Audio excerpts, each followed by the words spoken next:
더 정확하게는 범죄와 연관될 때는 이성애를 삭제하고 이상 섹슈얼리티 범죄, 병리적 현상, 장애와 관련 있는 행위로만 명명된다. 범죄 행위를 성도착, 정신병리로 추방하며 이성애 이원 젠더는 법을 통해 안전한 섹슈얼리티 젠더로 보호받는다.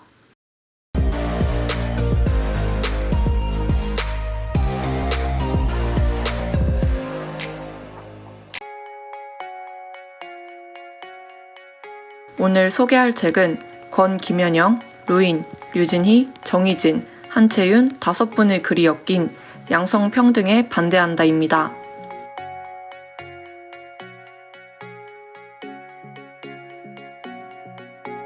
처음 책의 제목을 보면 이게 무슨 말일까? 라는 생각을 가질 수도 있습니다. 책의 제목은 양성평등이라는 말에 숨겨진 이분법적인 젠더 규범을 비판합니다. 즉 제목은 성소수자의 존재를 가리는 양성평등이 아닌 성평등이라는 말을 사용해야 함을 뜻합니다. 이 책은 5명의 작가님이 저술한 성평등에 연관되어 있는 서로 다른 5개의 글이 엮어져 출간되었습니다. 책에 있는 순서대로 내용을 요약하자면 정희진 작가님은 양성평등에 숨겨진 사회의 문제를 보여줍니다. 앞에도 언급했듯 성적 소수자를 제외하는 양성평등의 문제, 그리고 성평등을 말할 때 남성을 평등의 기준으로 정해 생기는 여성의 이중노동 문제 등의 다양한 문제점을 설명합니다. 루인 작가님은 바바리맨이라는 하나의 범죄에 권력이 작동하는 방식과 이를 병리적 현상으로 규정하며 이성애를 안전하게 보호하는 사회의 문제를 밝힙니다. 더불어 성전환 수술에 대한 보도의 분석을 통해 퀴어가 정치적으로 어떻게 이용되었는지를 보여줍니다. 권 김현영 작가님은 미성년자 의제 강간을 통해 한국의 의제 강간 연령 기준을 비판하며 은폐된 권력에 대해 논합니다. 류진희 작가님은 메갈리아 미러링의 분석으로 새로운 포스트 여성 주체에 대해, 마지막으로 한채윤 작가님은 한국 개신교의 동성애 혐오의 숨은 의도를 설명합니다. 어떤 이야기를 하는가에 대해 조금 더 이해하기 편하게 이번에도 인상 깊던 글을 가져왔습니다. 인간은 애초부터 양성으로 존재하지 않았으며 평등의 기준이 남성일 때 여성에게 양성평등은 평등이 아니라 이중노동이 되는 현실에 대한 문제제기다.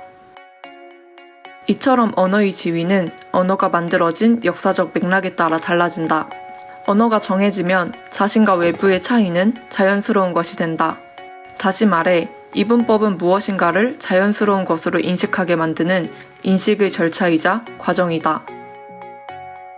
비록 퀴어 정치학이 레즈비언 게이 정치학의 어떤 성과를 공유한다고 해도 퀴어 정치학은 정체성을 안정되고 초역사적 사건으로 가장하기보다 젠더와 섹슈얼리티라고 여기는 것이 역사적으로 어떻게 배치되는지, 그 과정에서 권력이 어떤 식으로 작동하는지를 탐문한다.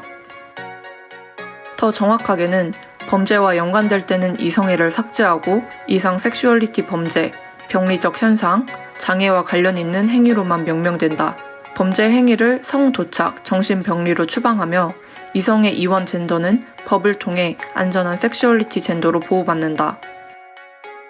일단 중요한 점은 성폭력에서 동의 여부는 개별 사건에서는 중요하지만 성폭력이라는 사회 문제를 인식하게 하는 데에는 부족한 개념이라는 것을 이해해야 한다. 선거 연령과 의제 강간 연령 기준 사이의 격차는 현재 한국이 가장 크다. 다시 말해 한국의 청소년들은 정치 경제적 권리에서 가장 배제되어 있으면서도 남성 중심의 결혼제도 바깥의 성행위에서만 법적 권리를 행사할 수 있다. 자신의 남성성이 훼손되었다고 느낀 일부 남성들은 출산을 거부하며 사회적 자아 성취에 몰두하는 여성을 가장 큰 적으로 지목한다. 이 때문에 학교에서는 알파골들에 치이고 직장에서는 골드미스에 밟힌다 운운하면서 남성들이 역차별을 당한다고 진지하게 주장할 수 있었던 것이다. 다시 처음으로 가서 메갈리아 미러링은 남성 중심 한국 사회가 유일하게 귀 기울여줬던 말이었다. 그러므로 우리는 이 싸움을 당장 눈앞에 닥친 혐오를 피하거나 없애려 애쓰는 구도가 아니라 혐오를 필요로 하는 자들의 숨은 의도에 집중하고 그 필요 자체에 맞서는 판으로 가져가야 한다. 혐오를 종교적 사명으로 만드는 것만큼 위험한 일이 없다. 이 책의 장점은 한 권의 책으로 적어도 5가지의 문제에 대해 생각할 수 있는 기회를 제공한다는 것입니다. 서로 연관되어 있지 않은 개별적인 이야기처럼 느껴질 수도 있지만 성과 관련된 사회의 문제로 엮여있는 이야기들은 그동안 생각지 못했던 시각의 전환을 가져다 줍니다.